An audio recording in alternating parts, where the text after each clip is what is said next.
Baik, kita ketemu lagi dalam modul 3 yang akan membahas tentang Agile Development.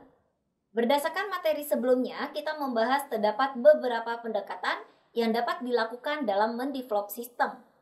Sekarang kita akan membahas tentang Agile Development, di mana Agile Development dapat didefinisikan sebagai proses pengembangan sistem informasi yang menekankan fleksibilitas untuk mengantisipasi kebutuhan baru selama pengembangan sistem dilakukan.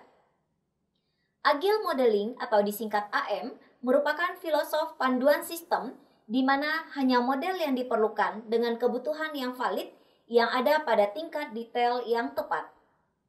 Prinsip dari Agile Development atau Agile Modeling terdapat beberapa hal. Yang pertama adalah pengembangan perangkat lunak dilakukan sebagai tujuan utama. Dalam hal ini, segala prioritas dititik beratkan pada pengembangan sistem. Dalam hal ini menjadi prioritas utama tanpa membandingkannya atau menyetarakannya dengan kebutuhan lain. Yang kedua, rencanakan proses selanjutnya sebagai tujuan berikutnya. Di dalam Agile dokumen, kita melakukan beberapa proses secara bertahap dan mendetail. Kemudian terdapat prosedur-prosedur yang harus disesuaikan. Yang ketiga, minimalkan aktivitas pemodelan sedikit dan sederhana.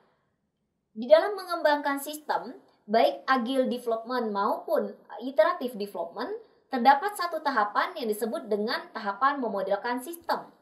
Dalam hal ini, kita menggunakan beberapa modeling tools untuk menggambarkan sistem, kemudian juga menggunakan tools tersebut untuk mendevelop sistem yang baru. Di antaranya adalah UML untuk model berorientasi objek, Unified Modeling Language yang terdiri dari beberapa diagram, diantaranya adalah use case diagram, activity diagram, sequence diagram, class diagram, state machine diagram, dan lain sebagainya. Yang keenam, bangun beberapa model. Tujuannya di sini adalah untuk membangun atau mensupport sistem yang akan dibuat.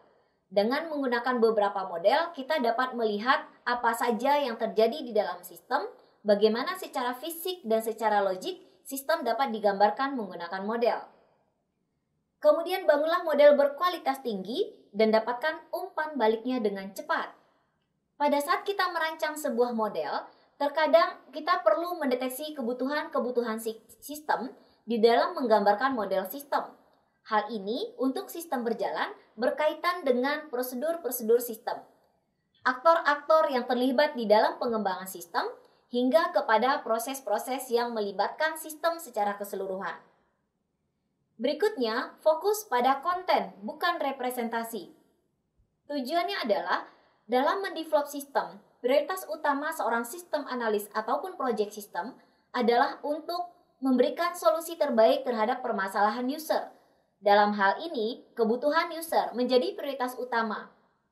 Bagaimana seorang sistem analis mampu menyeimbangkan antara kebutuhan user dengan kebutuhan institusi, sehingga plus minusnya semua sistem dapat berjalan dengan baik, mengutamakan kepuasan user, kemudian mendapatkan hasil yang maksimal sebagai dampak dari kepuasan terhadap konsumen. Requirement System Investigasi. Sistem requirement atau disebut juga dengan user requirement merupakan aktivitas yang harus dilakukan atau didukung oleh sistem dan untuk mengetahui kendala apa saja yang harus kita selesaikan dalam pembangunan sebuah sistem. Di dalam mendeteksi kebutuhan user terdapat dua poin umum di dalam mendeteksi user requirement. Yang pertama disebut dengan functional system. Functional requirement ini adalah aktivitas yang harus dilakukan oleh sistem atau disebut juga dengan mandatory system.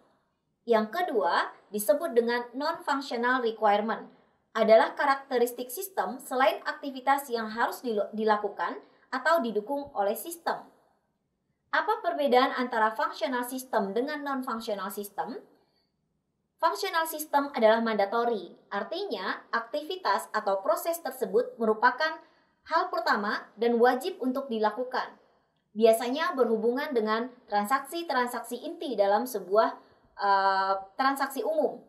Sementara non-functional requirement biasanya merupakan user requirement yang masih bisa menunggu untuk waktu pemrosesannya, kemudian juga bisa merupakan penambah fitur-fitur di dalam mengembangkan sistem yang akan dibangun.